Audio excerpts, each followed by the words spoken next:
Yesu endwadde erwadde covid eri mu ICU tosobola kutwalayo baby waffe emwanyi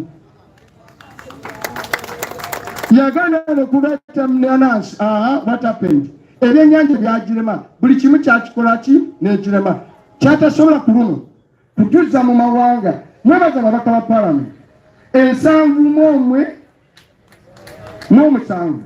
kuwalonze bavuddeyo all over Uganda wonna mwavaddemu abakyoliibo olanya abaani abagisutu abadde nabo Mr. President amawanga mwene ensonga tegagenda kukola ki kukola ogakozesa kukumanita mongo eyagenze nakola ki General Museveni eno ensonga tegenda kukola ku nsonga eno tukkirize tukutwale naye tumugambe na kino mu abantu bawa lubaale embeera ng'ebirokokoze ki kati buli omu twebaza abali ku social media waliwo omwana yakinkolebedde senga mumanyi yagenze n'akuba emmandwa n'akuba omukongozi emmandwa kanyuunyuusi yakoze omulimu waliwo abawala betulabye nga boogera ebigambo ebirungi ku social media buli omu gyali speak so act like so tujja genda mu maaso tujja kuwangula Ssaabasajja Kabaka awangaale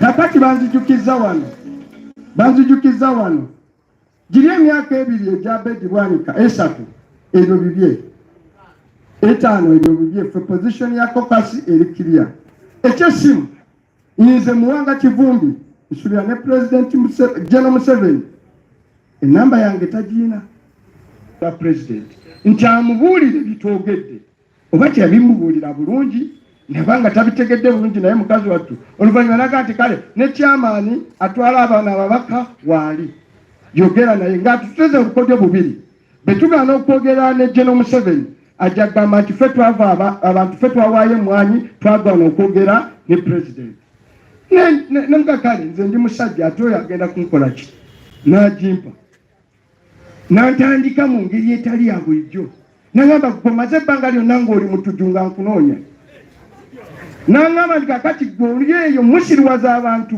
mwonoona abantu musiga bukyayi bw'amawanga nayombera eddakiika naye musajja gwe n'enkola eyaffe ey'obufirika omuntu buli gw'otamanyi osooka n'okola ki n'omubuuzaako ne bakale nze eyakuzibwa obulungi kankutoolera essalaamu kamuguze ku mpisa benamubigiza ku mpisa olwo n'addamu ak'omuntu kale ogamba ki ne munyonyola bye mbanyonyodde ku mwanyi temwanyi giveeko togikwatako y'abantu baffe ye maama ye taki senga tugasima okumala emyaka 25 tugenda kufuna billion US dollars 22 ebyo biri mu ndagaano billion dollars 20 mu 2 okumala emyaka 25 si buli mwaka mu myaka 25 billion dollars 22 ngolo bagambe dola baro y'amafuta ejagula dola 5 olwaleero baro egula 10 noekya amafuta gano gonna gemulaba bakuba jjejerebu bakola biki tugenda gafunamu billion dollars ng'eggwanga kubanga endagaano mbi nabanyonyola dda nga ndi finance minister kyamafuta Museveni yagatunda tetunakola ki tetunalaba oyo General Museveni tugenda funamu busente butono nnyo emwanyi leero twaleese 1.4 billion betunafuna million bags 20 tugenda kuba tulina billion 3 the trillion 10 buli mwaka zetugenda kuba nga tukola ki nga tufuna mu myaka 25 emwanyi ejja kubeerese billion 7.5 n'ekyo diiru y'emwanyi esinga ey'amafuta ogenda wala kyovola baaleese Lwabogo aleese simanyi inspire Uganda agiwadde Abachina peneti twamugobesa bugobesi mujjukire peneti mu nsonda wali waki waali Ssaabasajja Kabaka awangaale ne mugamba twala eriko ebintu byo tubiwulidde tukutegedde Katonda omulungi ono atalya nguzi laba omukongozi we anite bwavaayo n'atunyonyola bulungi ekyama ekiri emabega kyatagetinga Baganda mwamutegedde yewe Excellency webale kunonda n'enkulira nembeera finance minister nembeera kyeyawa kokasi nembeera kyeyawa paaka senga sigwe senga siriiwo Ompadde ne ku ssente. Ssaabasajja Kabaka akole ki? Bino mbimanyi mbikola lwa President Robert Kyagulanyi Ssentamu. Mukama Katonda akuwa obuwangazi obeerewo ekiseera kyonna.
Cholisima, they are the ones managing where they want to send the coffee. Atenga Rwabogo, gwe bawazirye biliyoni ennyamwena mu igo okunywa kaawa. Naye kuba mekawa n'abafuna ku kaawa oyo gwe yagabira abantu Rwabogo. Era ne mu parliament ya Uganda Anita Amongo ya facilitating Rwabogo okufuna Rwabogo yawasa muwala wa Museveni. Kati oyo mukodomi waki wa Museveni. Omulimu gwakola kati gwa kutunda kaawa. Bamuwa $1,000,000 ze biliyoni 37 anonya katale. Nawe bakuwa biliyoni 37 n'oba ng'oveere wife mu kyalo idudi. Wallahi osobola ononya bagwa abafuna. Alina 37 biliyoni. Biliyoni 4 kunywako. Mbw abanywa abantu bayiga okunywa kaawa. Kyokka ate ne bamwongera 37 agenda amutunda ebweru. Yo yayogera ku mawanga. So byonna bali mu lukwesi yeye nyini kuba twagamba nti Pineti ye Museveni. Teri Pineti ye Museveni. So Museveni akozesa kati government eno gye yawamba okuwa Pineti okwewa. Naye mwebali nnyo mwebali ddala bakaba parliament era tuli mabega wammwe. Ffe twabagamba nti abantu abo olwakweyerusa si beerufu nnyo naye nga balowooza tulimba. She's a mafia. So ffe ebyokumujja mu ntebe ffe tujja kubawagira. Ndowooza ne NUP ejja kubawagira. Kuba that has been our position since then. Mr. Secretary General, come and address the press and also invite the President. Thank you very much. Obugalo bwa Comrade Wise wa Alex Mufumbiro. People power. Our power. Mr. President, members of NEC present, members of Parliament, mayors, speakers, councillors, fellow leaders at different levels. I think I will not say much because I think Honorable Mwanga Chivumbi has done as well to elaborate what is going on. Tubade twanjula candidate waffe ne poster yo katujirage banamawulire angenda kwaniriza president abantu balage nti tuli serious kati tugenda Kisoro very soon. Please put it up very well. Secondly, I want to announce to you, ladies and gentlemen, we have been telling you that we are soon resuming our nationwide tour, and next week we shall start our nationwide tour. I don't want to tell you which district we are going to, but it will be in that man's region. Honorable Kaluya, we are going to teach us the Eastern region. Next week tutandika tujja kubeera mu Eastern Uganda, era abantu ba Eastern Uganda mutulinde tukola ki? Tujja. Yes, isn't this a wonderful poster for our candidate in Kisoro? So we are going to be in Kisoro. The nominations are going to be this week in Kisoro, and we shall all be there to support our candidate. Tugenda kubeera mu district ya Kisoro nga bwe mbagambye regime already eri mu kulaga first of all okutya kyovolaba bakoze buli kimu kyonna kyonna okulaba nga batuwa akabanga akatono nnyo for campaigns. Gwelaba district erina egombolola 24 naye ne bakuwa ennaku 12 zokka okukampeininga. Ate mumanye nti ebyo ebitundu biri diverse. Olaba osobola okuva mu kitundu kimu ng'olina ovuga essaawa 2 okutuuka mu kitundu ekirala. Naye okuba tebaagala tutuukeyo, kyova olaba batuwadde baagala tubeere mu gombolola 2 mu lunaku lumu, which is not practical. Mujjukire kye baakola last time mu kaluluko bwa president, edda etteeka lyali likyogera bulungi nti presidential candidate alina okubeera mu district emu buli lunaku. Naye mu kulonda kuno kwaggwa baali nnyo baatulemesa ne twesanga tulina okukola 3 buli lunaku.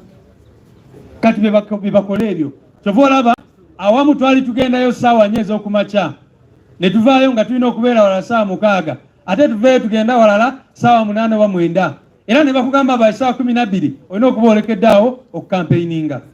Kati injustice eyo mugitegeera mwenna nti bakimanyi bulungi nnyo nti singa tufuna ekiseera ekimala n'abantu b'Ekisolo ne tutuuka mu buli kitundu kyonna kyonna mu district eyo baba tebalina kye balimba abantu, kubanga bo batambulira ku bulimba byabadde ayogerako kandidate waffe 100%. Bagenda ne basiriwaza abantu tebabawa services. Mwala bajuzi twagendayo president waffe bwe yakyalira abantu beeyo abatwa n'asanga nga tebalina tanks, tebalina mazzi, tebalina kyakozesa kyonna kyonna, era ne tugenda ne tubadde balingira tanka n'emmere n'ebirala bwe bityo. Kaakati abantu abo ne tugezaako okubagula amaaso, kati kyova olaba batuwa period ntono nnyo nnyo eyo campaigninga, kubanga tebaagala tutuuke eri abantu tubazuukuse tubagule amaaso. Naye ekyenjagala obakakasa tugenda kubeerayo, era tubasaba mwenna abasobola mugende mubeere Ekisolo, at least mukole ekintu kimu kyonna ekyokuzibula bano abantu amaaso, okulaba nti 100% tekola. Kubanga 100% kudiiru ki nga abantu tebalina byakulya, nga abantu tebalina mayumba, tebalina we basula, abaana tebasoma. Eyo district is one of the poorest districts in Uganda. Eyo gye twogerako Kisoro. Naye n'owulira nga babasiriwaza ba RDC bagenda ku zi radio ne bagamba 100%, ekitegeeza 100%.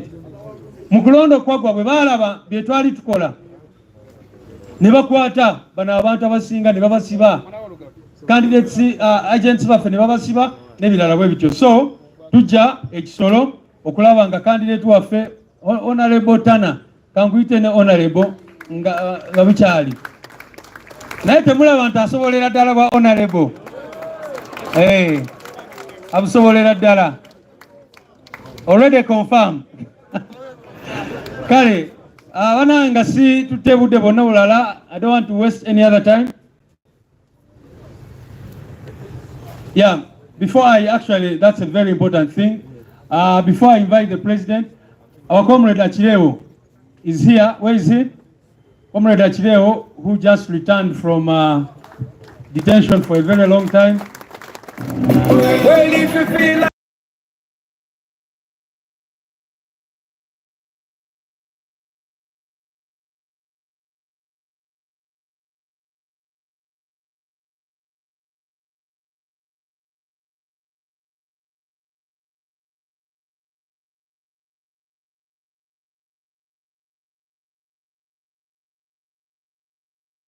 olunaku olwaleero kubanga ye press conference yo esoose okubeera wano.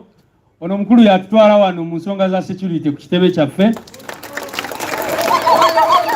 Mumanyi bulungi nnyo be bamutuusaako n'ebirala bwe bityo. Naye nammwe njagala kubeebaza mwenna abadimandinga for the release of Comrade Akireewo. Mwebale nnyo abaabeeranga bakuleetedde sapule kubanga abasajja bwe bakwata Akireewo kye basooka okukola mukimanyi bulungi nnyo, bamwambula sapule ye era President n'ajja wano n'agibalaga. Era ndaba n'ekifaananyi kya Paapa weekiri. Kale omuganda waffe Akireewo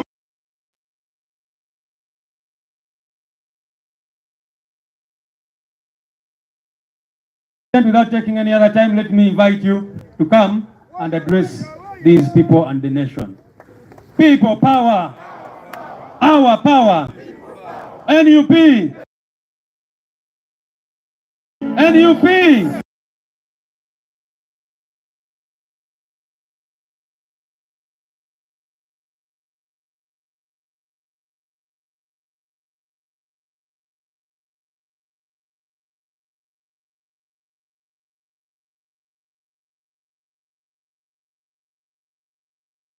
Power, our power, NUP, and everywhere.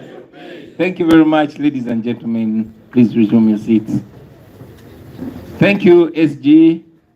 I also want to add my voice in welcoming back Comrade Akireewo. Strong, brother, strong. One day all this will be history. I also want to congratulate Comrade Tana, Honorable Tana. Erangabana Iwagambi already confirmed. We'll be there, we'll stand with you, and we'll weather the storm together. I've not seen Swabra or Bobby Giant. I want to congratulate them. What a wonderful, wonderful, wonderful time on Saturday. Congratulations, comrade. Honorable Mwanga Chivumbi did justice to this matter, and that has helped me. I'm going to be very, very brief on this coffee bill. Although Honorable Mwanga Chivumbi was a little too diplomatic, and he had a lot of English, like all experts. But in simple terms, this coffee bill is an attack on coffee farmers in Uganda. And this is not Anita Mong's bill. This is Museveni's bill. Museveni is the architect of this bill. Among and others are only enablers. This is not the first attempt. Museveni tried to take your coffee hiding behind Piniti. So this is yet another attempt, and he will not stop until we stop not just the bill, but the man himself. It is no secret. He has a very, very clear path, a clear trail behind him. Remember what happened to vanilla.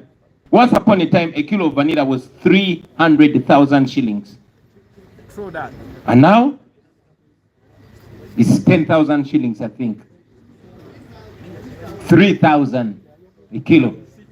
But the price of vanilla on the international market has not reduced. But now, it's just a few people. Sudhir San and a few people connected to the powerful are the ones that own Uganda's vanilla, all your vanilla. Not only vanilla. Abasoga muliwo. You know what happened to the sugar cane? They started by zoning. Now you know how much a sugar cane is. The price of sugar just continues to go up. Same thing that happened to many other things, including Mairunji. Pineapples, etc., etc., etc. The people that come from West Nile, you know what happened to tobacco. No wonder you don't have thriving, distributors. You don't have sportsman, Benson and Hedges, and all those other cigarette factories and manufacturers here anymore. It was deliberate. The people of Western Uganda, you know what happened to milk. Milk products have never cut prices, but your milk was controlled and given to one family, Museveni's family. You know what happened to our gold. Now gold is exclusively belonging to one family. And all the gold mines, if it's not for Janet, it's for Sale. If it's not Sale, it's Mohozi. If it's not Mohozi, it is Sodo and others. You know what is happening to our fish. You cannot fish on our God-given lakes,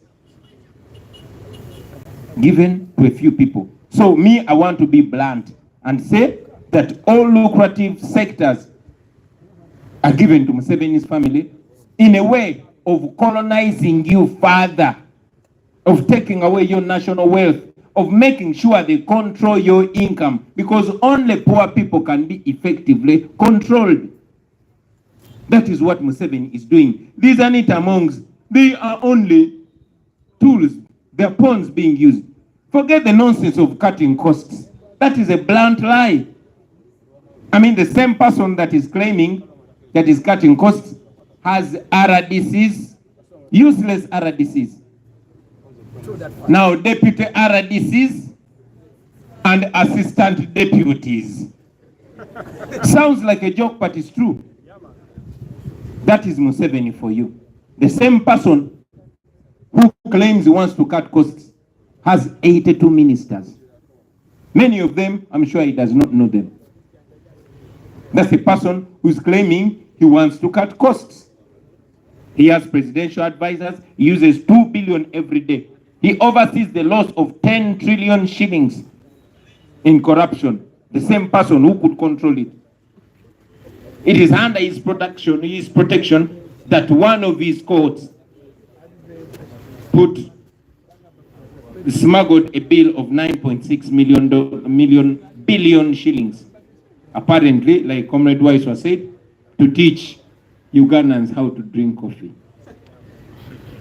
That is the person who is claiming to want to cut costs. In the Dubai Expo, they spent 3 billion of our money just to hire a stall. Omudala, Mumorisogwe Dubai. 3 billion, million in Kumisa. The same person, the same regime that claims they want to cut costs under State House alone. I mean, he claims he wants to merge, and that's a lie, it's not merging. Like Honorable Mwanga Chivumbi put it clearly, Section 4 of that bill puts it clear. They want to scrap UCDA and put it under Ministry of Agriculture. But the same person knows that we have URA, but he created the Revenue Intelligence Unit and gave it to a known thief. The same person knows that we have Ministry of Health, but under State House, there's Health Monitoring Unit with a budget. The same person claiming he wants to cut costs, we have Ministry of Lands, but he created Land Protection Unit under State House. It goes on and on and on and on and on. You have IGG, but you have State House Anti-Corruption Unit. So, I mean, those things of saying they're cutting costs, it's a lie. It's a wrong excuse. But that's the Museveni that we have known all the time. And those of you that didn't know him, now that is the Museveni for you today. Our farmers, our coffee producers have wailed, they've said, save UCDA, it's helpful. Because indeed it's helpful. Yes, our coffee is not as vibrant as it was in yesteryears.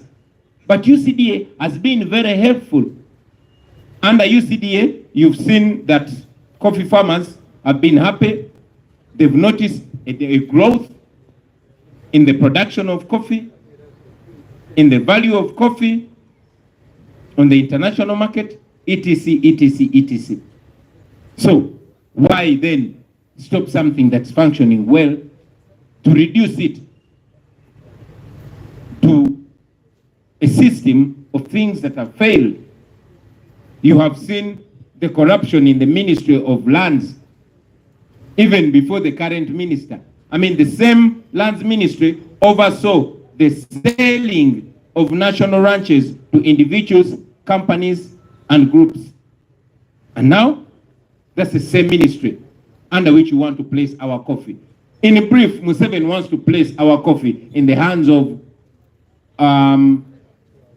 Rwamirama, in the hands of Tumwesije, in the hands of, who is the permanent secretary?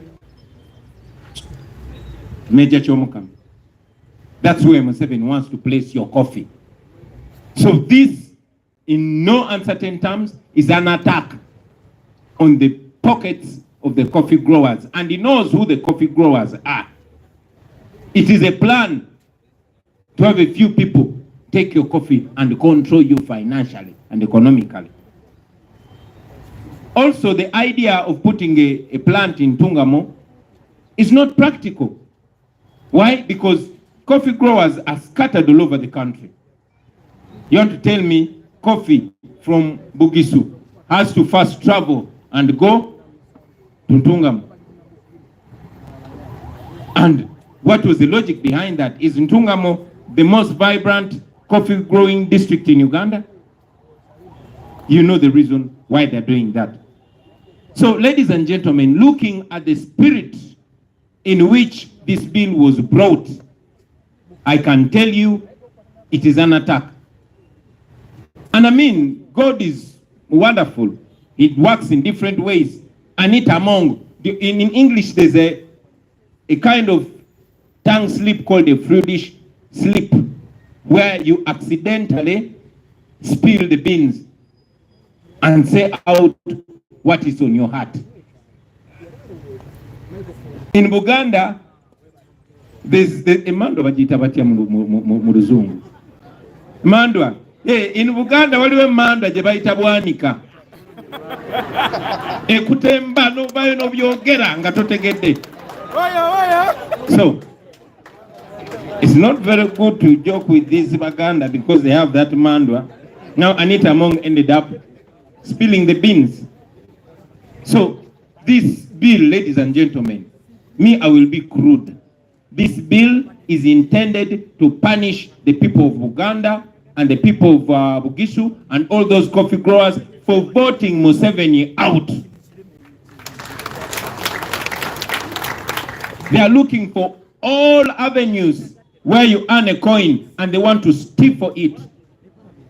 What they have done to vanilla, what they are doing to the lakes and all the water bodies is what they want to do to the coffee. And if you don't fight back, they will succeed. You remember these people wanted to take your land by bringing an amendment to ensure that when the government, and you know the government is Museveni, that when the government wants your land, they first take it and then tell you how much they'll pay you.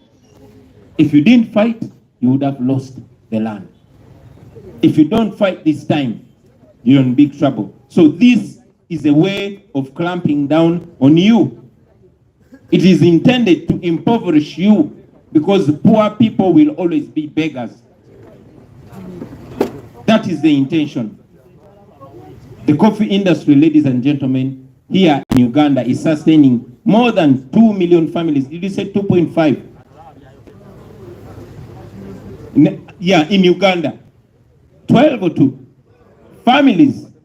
Wow, not 2, I was wrong. 12 million families are surviving on coffee. And now somebody wants to take them on their knees using this bill. And if you don't fight, my friends, that's exactly what you are facing. I request you to reject it firmly. But most importantly, and this is very important, please note it, that those that are presenting that bill and those that are speaking for that bill are not innocent. They are not only expressing an opinion, you know. This attack is a crime. It's a crime on you. Impoverishing people deliberately is a crime. It's supposed to be a crime. And these people speaking for that bill for that deliberate effort to impoverish our people. They are not innocent. They are not only expressing an opinion. They are part of that project. They are part of that plan. They have a duty. Their role is just to speak. Their role is a propaganda role. You need to understand this. In every attack on a people, everyone has a role. The military has a role to brutalize you. The so-called intellectuals have a role to go on TV, put on ties, and speak a lot of intellectual dishonesty to sanitize it.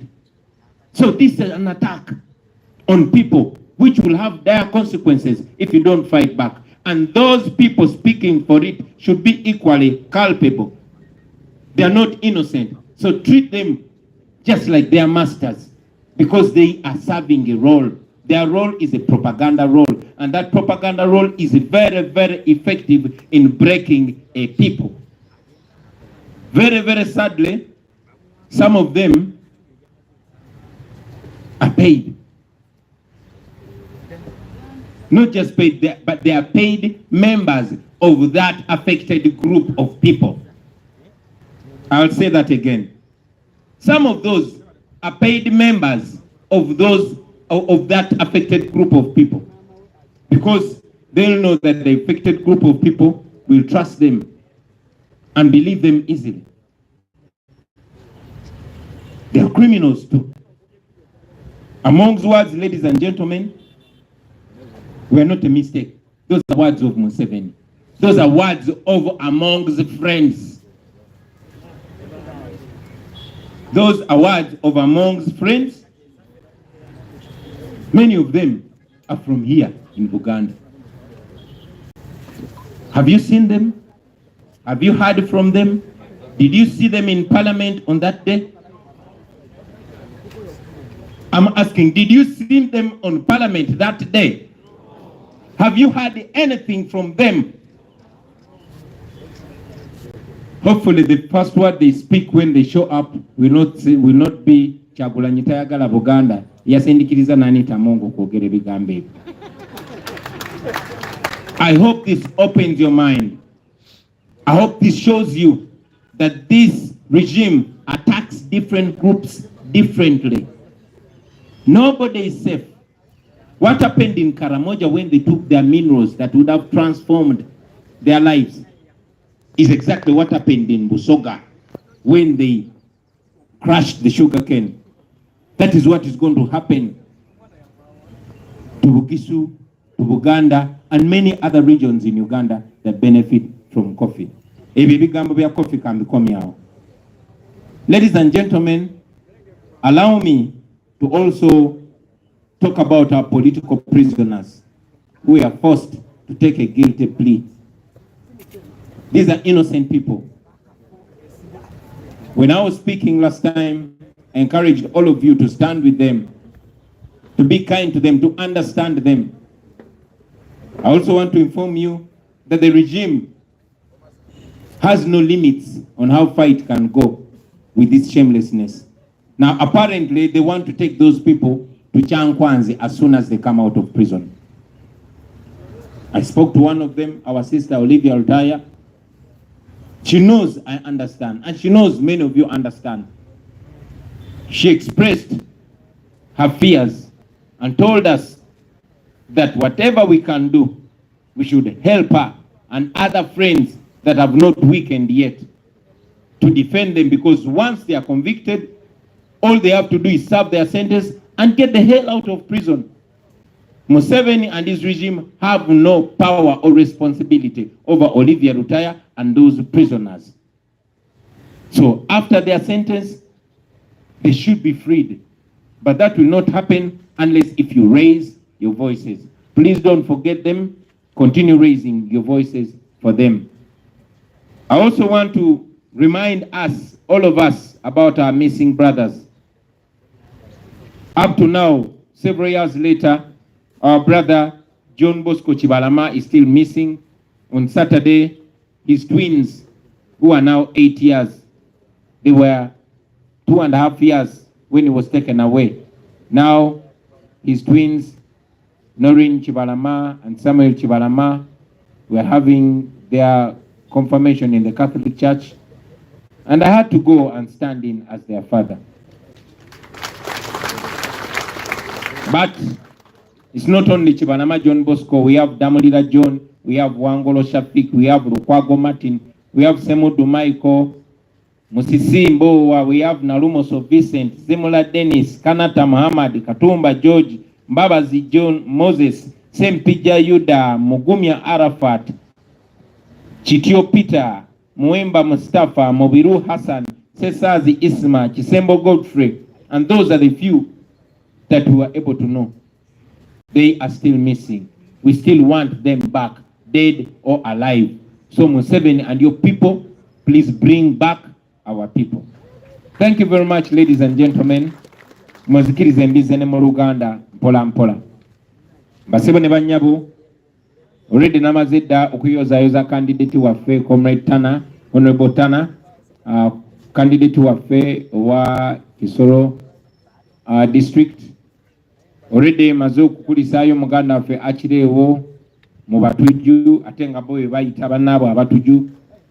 Maze okuyozayoza manyi naffe Swabra Omox ze mwanyi azinyonyodde bulungi naye nga bwe ngambye nti yabadde decent nnyo abadde mukkakkamu nnyo ng'ayogera ku nsonga zino n'olulimi alukozesezza olulimi olw'ekigunjufu kuba bwe kirina okubeera. Ekyennaku nti ebiseera ebimu bw'oba oyogera ku nsonga ez'abantu abatalimu bugunjufu n'akamu abatalimu kuswala n'akamu, ze ndowooza wabawo ekiseera ebigambo wotolina bibikkirira n'obyogera nga bwe biri. So munzikirize yasa okutanya ensonga za Honorable Mwanga Kivumbi ze mbyogere bwogezi nga bwe biri nti lino etteeka ly'emmwanyi okugyawo Uganda Coffee Development Authority okuginyiga mu ministry y'ebyobulimi. First of all, kyabulimba balimba nti baagala bigatta bogasi, baagala kugyawo kitongole kya UCDA bakiteeke mu ministry y'ebyobulimi. Ministry eyo ekulirwa Frank Tumwesige, Frank Tumwebaze, nga Minister of State ye Bright Wamirama, ate nga Permanent Secretary yani Ikamukama. Abantu bennyini betulabye gye buvuddeko nga buli ministry gye bakoleddemu babadde banyaguluzi bunyaguluzi. Ministry yennyini eyo ebyobulimi mumanyi party gye yazanya mu kutunda n'okugabangula ranches oba amalundiro agali a government agali mu mayiro ne mayiro ez'ettaka.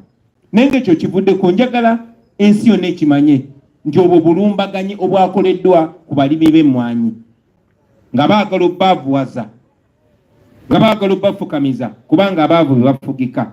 Eryo etteeka si lya Anita Mongo, eryo etteeka lyabagiddwa Museveni. Anita Mongo ne banne just bakozi, n'eryo etteeka lyabagiddwa Museveni.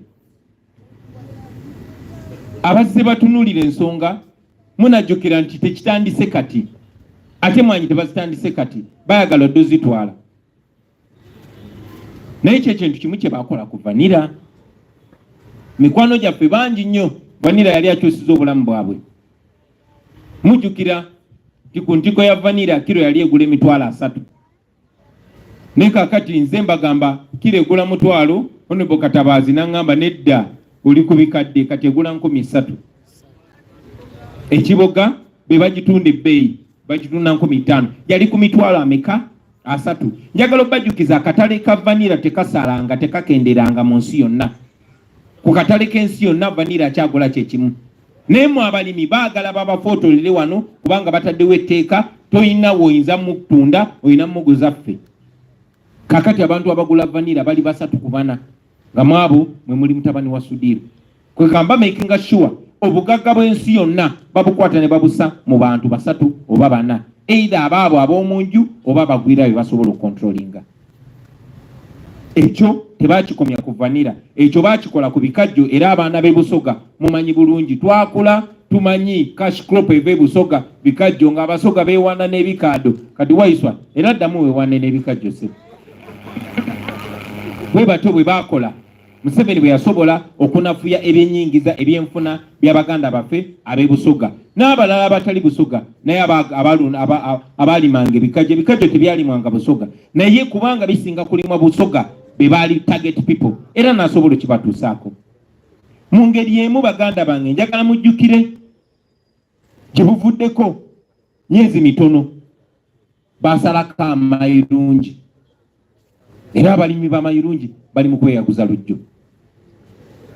N'ova ku ekyo tebakomawo bagenda ku buli sekita na buli bantu balima kintu. Ab'omu West Nile bwe baali basinga okulima wano Taba, ekyo nakyo ne kiggwa bwe kityo. Abaana b'Omwankole abaali bafulumya amata bamakinga sure nti amata ago gakontrolingibwa mukoddomi wa Museveni yawasa muwala we. Tikyakomawo buli kyabugaga kya ggwanga si bya bulimi byokka byokka. Tunulira gold. Kati gold wa family ya Museveni yekkirizibwa yokka okusuubula gold okumufulumya eggwanga ate nga tesasula na musolo. Ebirombe bya gold mu Uganda byonna kati bya family ya Museveni, wekiba si kya Janet kiba kya Sale, wekiba kya si kya Sale kya Muhoozi, wekiba si kya Muhoozi kya Sodo. Muze mubiraba yonna emubende erubaali ne walala yenkola gye baze bakola ebyennyanja. Kati ennyanja zonna basalako okuvubirako olina kubeera waabwe. Bwe batyo bagenze banyigiriza ebyenfuna by'abannansi kakati ssaawa zino bali ku mwanyi.